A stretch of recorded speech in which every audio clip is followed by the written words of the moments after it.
I want to give you an update on the oil still gushing into the Gulf of Mexico tonight. The government has finally confirmed the existence of one of those undersea plumes of oil that BP officials have been denying existed. A 10-mile-long plume 42 miles northeast of the gushing well, discovered by a team from the University of South Florida.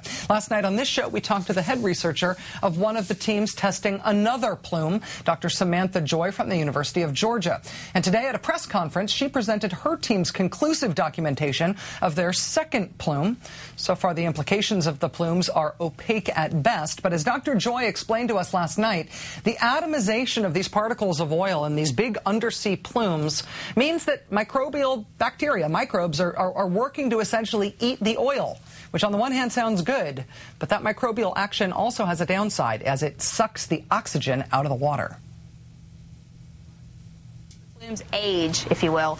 The oxygen's getting drawn down to very low levels. The lowest concentrations that we measured were about 3 milligrams per liter. Basically, the level where animals begin to get stressed out is 2 milligrams per liter. So we're almost to the point where fish and other organisms that require oxygen would be stressed in this water. And just to be clear, and forgive my the speed at which I absorb these things because I'm not a scientist, but what you're saying is when microbes essentially eat the oil, they're also using up the oxygen in the water. And so while that sort of bioremediation of these microbes going through the oil is a good thing in terms of getting rid of the oil, it also can create potentially dead zones where this water can't sustain living things.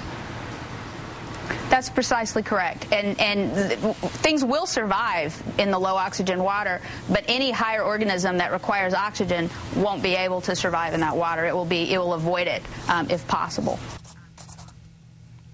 So now we have confirmation of two giant plumes, one of which is at least 10 miles long, 2 miles wide, and 600 feet thick, and another which is 22 miles long, 6 miles wide, and 3,300 feet thick, which means that if those huge plumes in the Gulf cease to be able to support life, we are potentially talking about areas of about 150 square miles of water that can support no life, that are big, moving, dead zones.